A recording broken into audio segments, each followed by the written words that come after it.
Mas agora eu vou seguir falando sobre essa preocupação que o Favale ressaltou para a gente, para nós entendermos melhor como essa fumaça percorre esse longo caminho, cruzando oceanos, e também sobre os impactos do fenômeno El Niño.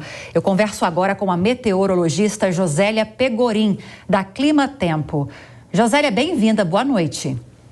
Boa noite, tudo bem? Boa noite a todos. Tudo bem, obrigada pela presença, Josélia. O Favale, o nosso editor de internacional, trouxe um mapa interativo agora mostrando o avanço dessa fumaça proveniente desses incêndios florestais no Canadá, uma ameaça para a saúde pública, uma ameaça nessa questão ambiental. A Casa Branca, inclusive, já se manifestou em relação a toda essa movimentação rápida e extensa dessa fumaça, atribuindo esse fenômeno às mudanças climáticas. Então eu te pergunto, Josélia, eu sei que o Favale já explicou bastante, mas tecnicamente, o que explica esse avanço desses incêndios florestais agora no Canadá, o avanço, a disseminação dessa fumaça até para a Europa? E isso tem a ver com as mudanças climáticas? Olha, nós temos observado, assim, o hemisfério norte particularmente, e ele é dos mais impactados, né, quando a gente fala em mudanças climáticas. Nós estamos falando de alterações que estão sendo provocadas nos padrões de vento, nos padrões de chuva, né, nos padrões de pressão atmosférica e temperatura, por causa do aquecimento da atmosfera. Tá? Então, isso é uma coisa que ninguém discute, mas está aquecendo o que a gente vai fazer para reduzir esse aquecimento, para barrar esse aquecimento em 1,5 graus, né, é o grande esforço planetário para isso, e a gente está atrasado, né, a gente precisa fazer muito mais. Agora, todos os anos esses incêndios acontecem, né, nessas florestas do Canadá, com maior ou menor intensidade. Esse ano eles estão mais intensos, né, do que o normal, e o que faz essa fumaça toda se deslocar é justamente as correntes de vento. Então, dependendo de como você está com a circulação de ventos, essa pluma de fuligem muda de lugar. Nós tivemos, nas últimas 24 horas, a formação de um ciclone extratropical ali perto entre o nordeste dos Estados Unidos e o leste do Canadá. E aí a circulação desse sistema acabou impulsionando toda essa fumada para cima de Nova York. E não vai parar agora, né? Porque ainda continua essa circulação, então assim, diminui um pouco, aumenta de novo, e aí a circulação de ventos nos altos níveis da atmosfera realmente pode levar isso para a Noruega. Nós já tivemos aqui no hemisfério sul, por exemplo, situações desse tipo de coisa, não com fumaça de incêndios, mas com os dejetos de vulcões que explodem no Chile, né? Que depois, assim, você acaba tendo, pela circulação da alta atmosfera, dos ventos, sendo trazidos para outros locais. Agora, Josélia, ainda falando desse contexto de preocupações climáticas, nesta quinta-feira, a Administração Oceânica e Atmosférica Nacional dos Estados Unidos confirmou que nós já temos as condições para a formação do fenômeno El Niño, e com boas chances, e aqui eu trago até o percentual que eles trouxeram para a gente, por volta de 25% de chances de esse fenômeno se tornar um evento muito forte, chamado de Super El Niño. O que tudo isso significa? O que essas previsões significam, Josélia?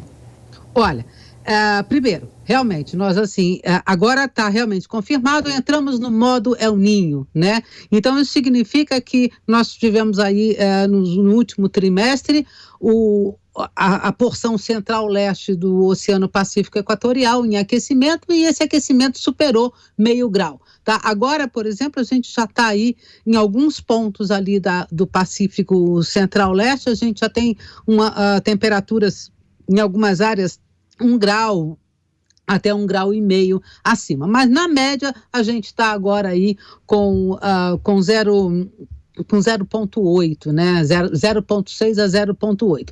Isso significa o seguinte: nos próximos meses, esse aquecimento vai continuar. Todos os modelos, todas as simulações computacionais, tá, dos principais centros de monitoramento do clima global concordam que esse aquecimento ainda vai ser bem maior e que nós vamos chegar aí, provavelmente, já durante a primavera, com valores que podem chegar a 1,5 grau de média, 1,5 grau a 2, tá? Em alguns casos, até passando de 2. Assim, ainda é cedo para você afirmar, vai ser um super El Niño, não vai ser. No mínimo, um El Niño moderado. Isso nós já sabemos, tá? Agora, realmente ele pode ser tem aí uma probabilidade de ser, assim, de ser moderado a forte, já vai para os 80%. O que isso significa, o El Niño? O El Niño, gente, é o aquecimento de uma grande massa oceânica, né? No Pacífico Equatorial, ao largo da costa do Peru, do Equador. Quando essa massa oceânica fica com temperatura acima do normal, né, altera também situações na atmosfera. É um fenômeno oceânico-atmosférico. Então, com a temperatura acima do normal, você tem mudança nos padrões de temperatura, de pressão atmosférica em vários níveis da atmosfera, né? E aí você começa a ter mudanças no padrão de chuva em diversos locais do planeta. Então, o El Niño traz chuva para alguns locais, seca para outros, né? Sim. De qualquer forma, assim, nós vamos ter que realmente prestar muita atenção, porque estamos apenas começando, e esse El Niño de agora pode fazer do ano de 2024 um dos mais quentes que nós já observamos. E como essa dinâmica do El Niño mexe com essas mudanças climáticas, essas mudanças de clima, para não parecer que a gente está falando de outro assunto. Mudanças de clima, na configuração aqui do Brasil, para as regiões brasileiras, e de que forma isso vai afetar o agro, que tem sido responsável pelo bom desempenho da economia nesses últimos levantamentos, né? Então, assim, El Niño, agronegócio, Laninha, agronegócio, El Niño e Laninha interferem diretamente na nossa vida. Tá? Então não é só, é na nossa vida, porque altera a forma como a atmosfera vai se aquecer e a forma como vai chover. No Brasil, o El Niño ele tem uma interferência direta na chuva em cima do sul do país. Aliás, não só do sul, norte da Argentina, Uruguai, Paraguai, nós estamos falando de soja, estamos falando de trigo, né? Grandes áreas aqui na América do Sul, produtoras de soja e trigo, que é a Argentina e também o sul do Brasil. O aumento da chuva já está sendo esperado ao longo desse inverno, tá? Especialmente mais do meio para o fim do inverno, o Rio Grande do Sul, especialmente o Rio Grande do Sul, mas também Santa Catarina, devem experimentar chuvas mais frequentes e mais volumosas. No extremo norte do Brasil, ocorre uma redução da chuva. Então, na bacia amazônica, por exemplo, nós vamos sentir aí, isso mais para primavera e verão, tá? Uma diminuição da chuva, tá? Também ocorre uma diminuição da chuva em áreas do Nordeste.